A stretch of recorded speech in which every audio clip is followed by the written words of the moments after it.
I've recently taken an interest in bench planes and started to do a little research on Leonard Bailey. Here's an accepted picture of him available on the web, but I have not been able to corroborate its authenticity. Now, I'm neither a historian, an expert on him, expert on hand planes, or much of anything else, but I thought I'd share some of the things that I learned. I discovered he lived much of his life about 50 miles from where I lived much of my life, in about 150 years, give or take a decade. He strikes me as a mechanically minded man who had a great fortune of being in the right place at the right time in history. He was a woodworker right at the dawn of the Industrial Revolution. He grew up in a world where getting a good piece of steel depended on the resources and skill of a local blacksmith who could work a piece of iron to drive out the excess carbon to form a good piece of hardenable steel. Then the blacksmith would have to shape it, quench it, temper it to get it to the proper hardness. Then a guy like young Lenny Bailey would build a coffin-shaped body with holes, slots, wedges, etc. to make a woodworking machine that with 15 minutes of fiddling can give you the kind of shavings that you're looking for.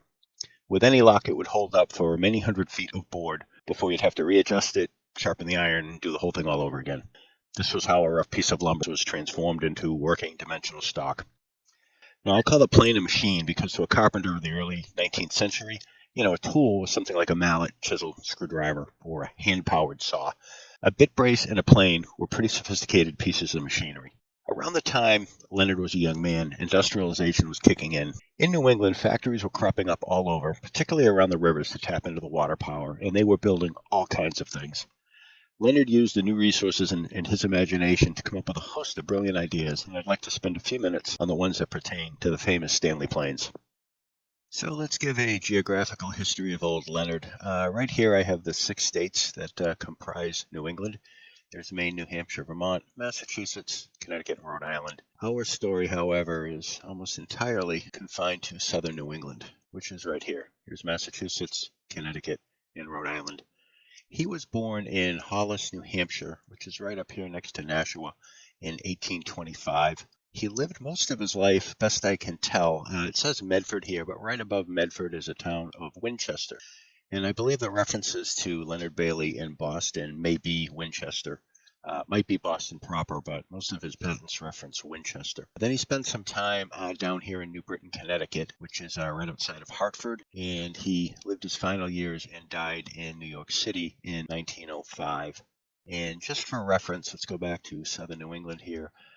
Boston to Nashua is about a 45-minute drive, so maybe 40 to 50 miles.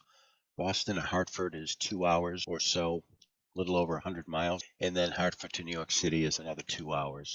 And just as a side note, over here in Greenfield, where this little hook is on Route 2, is a small little sleepy town called Miller's Falls, which lays claim to quite a few woodworking and other tools of that era. So here's a website that lists the Bailey Patents, American Tool and Machine Patents, and this is on the Leonard Bailey page. He's got 30 patents listed. Here are the first 15, and if you read down the descriptions, most of them have to do with plane and woodworking tool. One of the first ones was this one that caught my eye. It was June 22nd, 1858, several years before the first Stanley Bailey plane. And let's just click on it. It says here this was licensed to Stanley in 1869 down here, used on the 53 and 54 spoke shaves. What caught my eye about this particular patent was if you look at the drawing, my apologies for the weird angle, but you can clearly see there's a lever cap here on the plane, and the lever cap has the spring tab on it. You can see it right here. And here's the plane iron. It's a tapered iron. It's drawn thicker down toward the cutting surface. And on top of that is the chip breaker. And there you can see the screw that holds it together. And what's curious here is he's got this thing that looks like a lateral adjuster. But as I read the patent down here, I believe this is a method of depth adjusting. This lever here is on this round area, and being anchored off center, it acts as a cam. If you kind of imagine if this thing rotates counterclockwise, the lever, the fact that it's anchored off center means that this whole thing is going to rotate downward a little bit. So here's a visual illustration of how this worked. I cobbled together this circle with a handle on it, and it would rotate like so.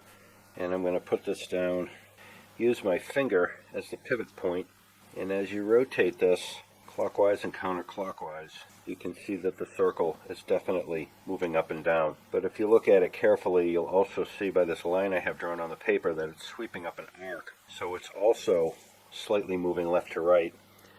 And this is a fundamental limitation of taking a rotational movement and trying to turn it into a linear movement. And you can't help but wonder, adjust the depth of the blade. You also have to get out your little tappy-tap hammer and adjust for the left to right, the lateral adjustment. And furthermore, you can't help but think that as hand planes got better and better, that the lateral adjustment started to become the long pole in the tent. You're just imagining that somebody thought back and said, we had a patent that kind of adjusted laterally. With a little bit of modification, if you just pivot it down here, all of a sudden you've got your lateral adjustment. Again, what caught me about this particular patent was how much of the stuff that's here is to this day still in a modern hand plane. Now this August 31st, 1858 is one of the early dates of the Stanley patents, and it's the cammed lever cap. And again, this was lever cap used on most of the planes produced. I'm reading down here low. Licensed to Stanley, again in 1869, along with others. It was part of H.H. Cleveland, Boston, Mass. I'm not sure who they were. And then it was went to Stanley Rule Lever Company. And if we click on the PDF, it is the cammed lever cap that we had seen kind of in the earlier patent, but it wasn't patented back then.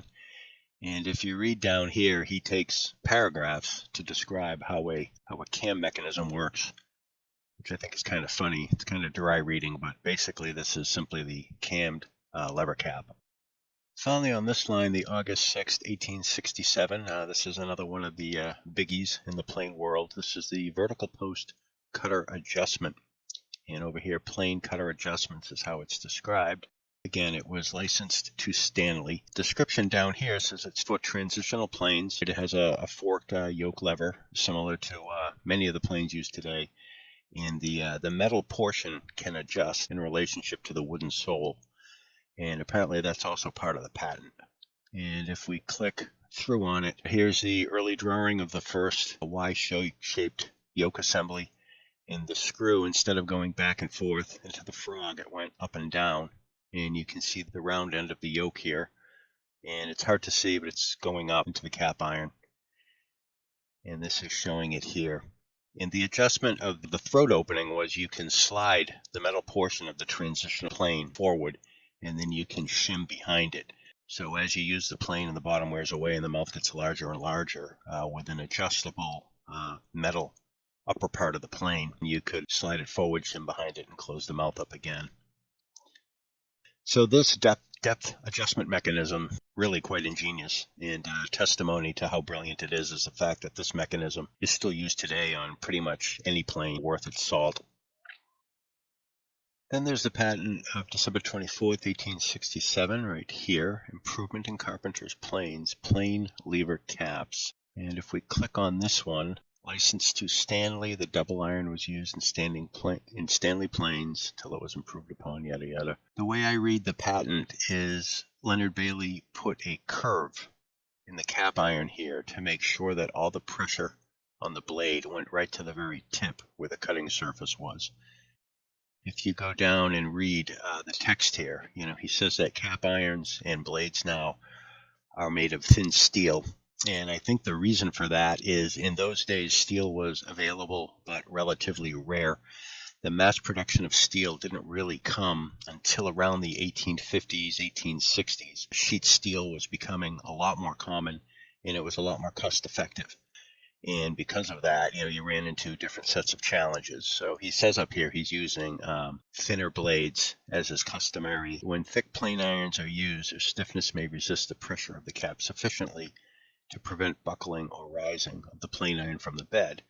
But in thin steel plane irons, which I use, the pressure of the cap iron upon the projecting portion of the plane iron causes this portion to yield slightly and, of course, produce buckling and at some point behind and generally close to the fulcrum. To prevent this buckling or rising and still use the thin steel plane irons, I have put an extra bend in the cap so that it shall have a point of impact with this thin steel at the place where it tends from the pressure on its projecting edge and the fulcrum behind that edge to rise from its bed and thus effectively prevent buckling and shattering.